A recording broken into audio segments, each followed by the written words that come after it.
We are back at the Nokia Theater with Mark Brownstein, who's about to write the set list What's for up? tonight's show, December 30th, 2008. And Mark, we were just talking to John before about your new album, which you guys have been working on for a couple years now. And one thing he said that many people might be surprised about is all these new songs you guys are playing. These aren't songs for the albums. These are like kind of extra songs you wrote.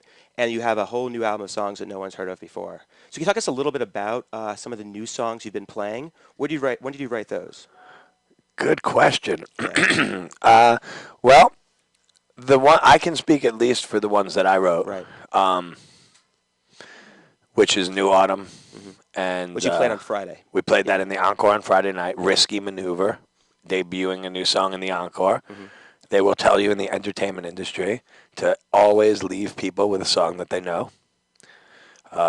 And we are risk It was takers. in many ways, it was a very anthematic song, though. You know, much I like, felt that yeah, the song was good enough for the position. What I thought was going to happen was people were going to hear the song and say, "Wow, that's a good song." In the encore, what the hell was that? And so hopefully that's what happened. I don't get feedback, so I don't know that that's what happened. So I just want to live in my own little world. Ignorance is bliss.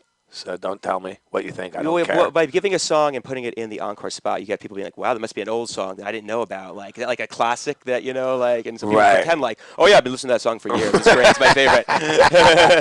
But I think Everything that was great, yeah. if you listen carefully to this one, Yeah. you can tell that it's new because Yeah. it has it's being played off of tracks are coming off of Alan's computer. Right.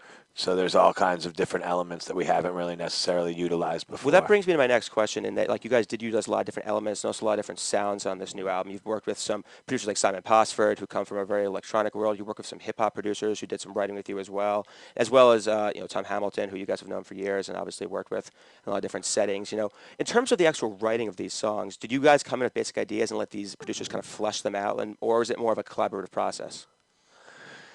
It's going to be really interesting when we sit down and figure out the credits on the album because a lot of people worked on the album. A lot of people wrote parts. A lot of people.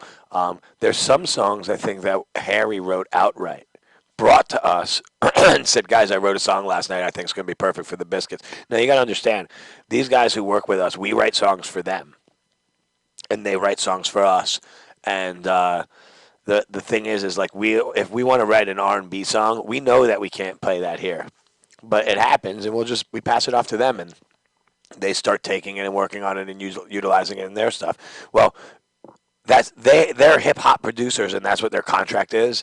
It's for hip hop and R&B, and but they're kids and they like all kinds of music and they write rock songs. They're writers, they're proficient, and so they don't have an outlet for some of their songs. And so Harry come in with his own kind of unique sound and bring it to us, and then we would maybe take it and go in the studio with the song with Make it a Biscuit Posford song, yeah. and turn it into a Biscuit song. Yeah. Exactly. And we have a couple of those. There's a lot of collaboration between John and Harry and Alex.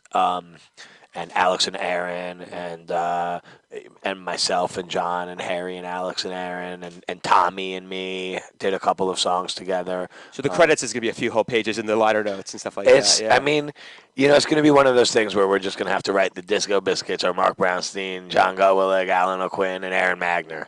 Produced by the following and people. it's like and these people all worked on the record, with us, and it was made more like a hip hop record gets made.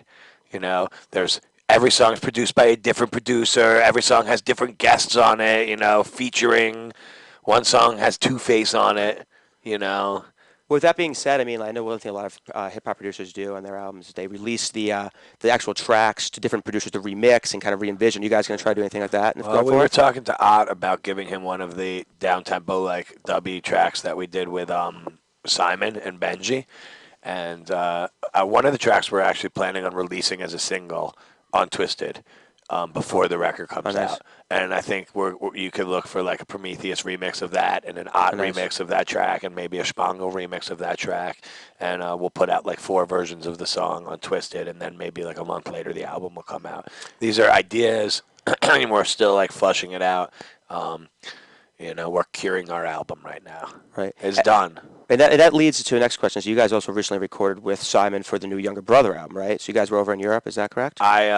I went to London with Tommy Hamilton and Joe Russo for much of November, and recorded that record. So you guys are actually playing on that album, like instruments and stuff like that, not just Yeah, in production and realm. it's interesting because even on that record, it was like Rue played piano on one song, and like Simon played piano on one song, and Tommy played piano on one song, Right. and I played bass on a song, um, and one of the songs was played keyboard bass by Benji, and I played guitar on one of the songs. Right. And Tommy had played piano on that song, and I had written the song. The song was being written by Benji, and me and Simon were eating dinner in the room, and we That's picked up cool. guitars and wrote guitar lines together on top of it.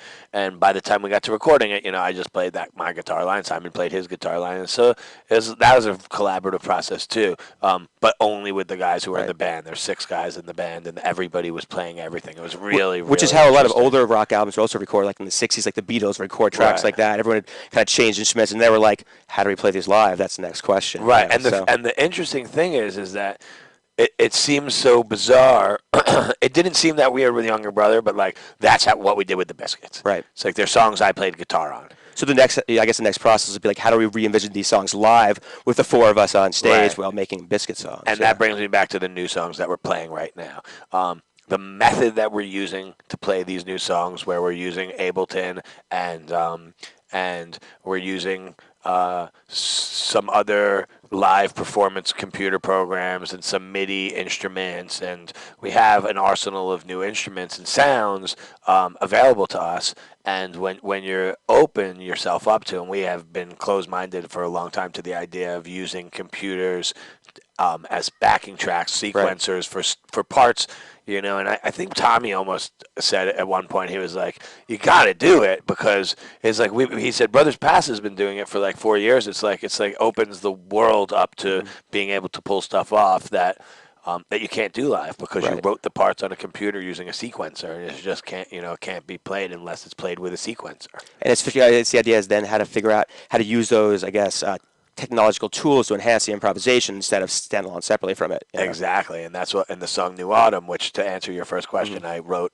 autumn of 2007. Oh So wow. I wrote about sitting I was sitting in the studio with Harry and Alex every day, every month for like 2 years straight, and all they do is like they come from their studio, which is 5 feet from our studio, to our studio. They work on rock in our studio, and then they go back in. And as you walk into the live room, all you hear is like boom, Right. boom, boom, boom, all day long, all night long. Hundreds and hundreds of hip hop beats being made there, and so what ends up happening is like you leave at the end of the day and you go home, and all night long all you can do is You have the unstuck in your head, as they say. Yeah. and so I had Yeah. these hip hop beats stuck in my head for months and months at a time, and I started to have to, in order to get them out of my head, I had to write the songs. Yeah. So I started putting them down.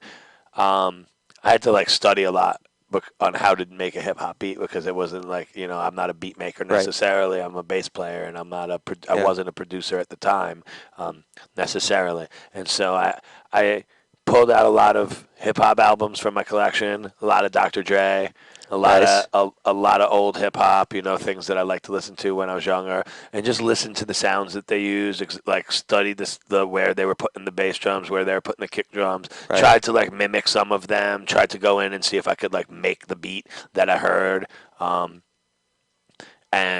And what I ended up with was like somewhere between 10 and like 13 loops that I thought of, like 40 that I thought could be turned into Biscuit songs. And so one by one, I started working on them cool. to develop them. The first one was Caves.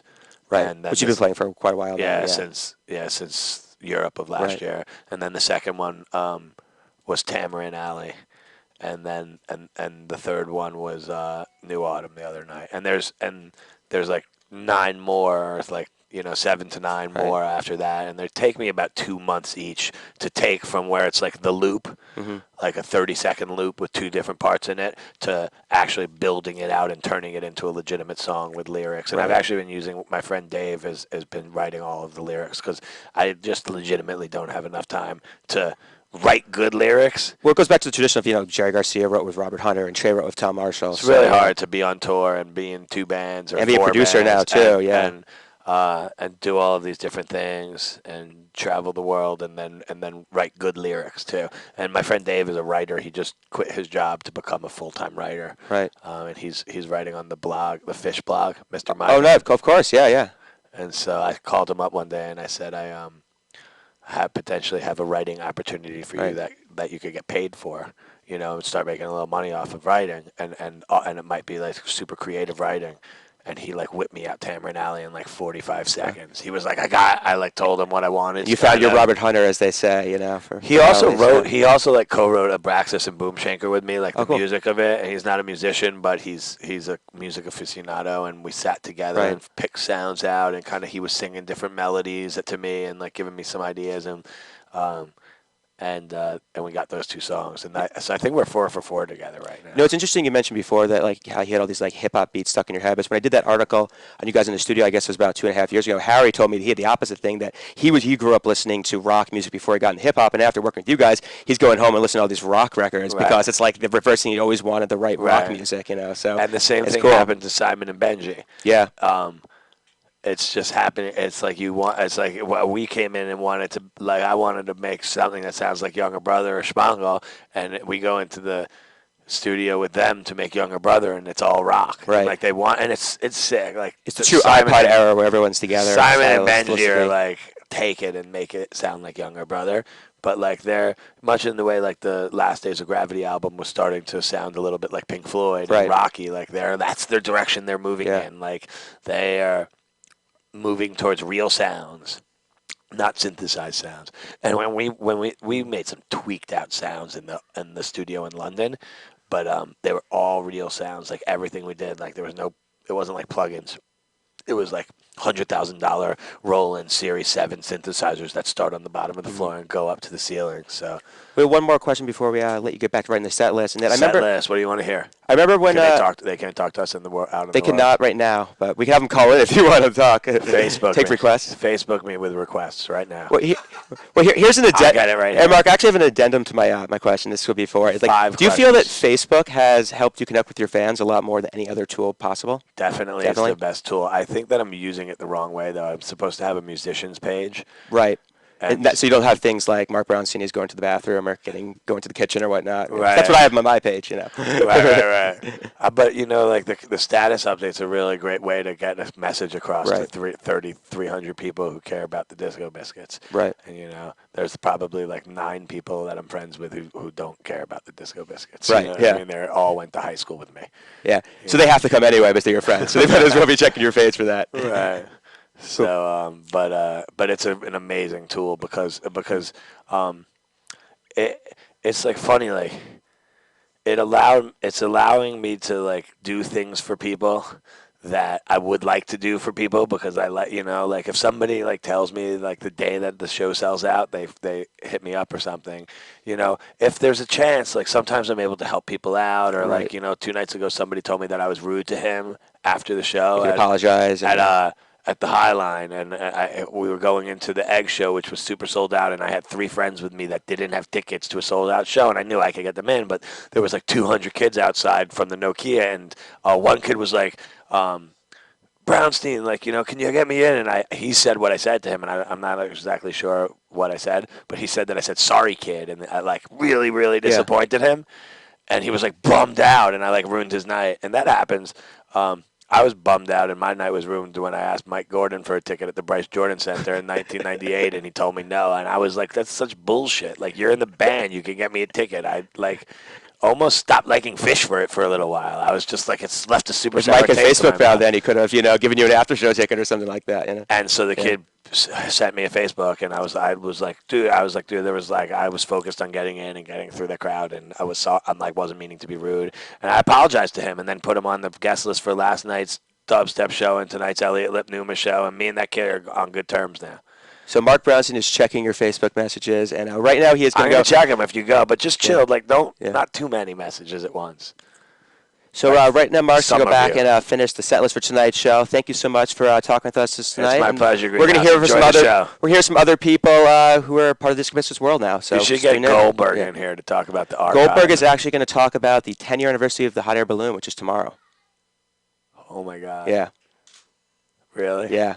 I gotta That's go. up next. So I stay gotta go tuned. change the Yeah. set list around a little bit. All right. I'll talk to you Cool. guys later.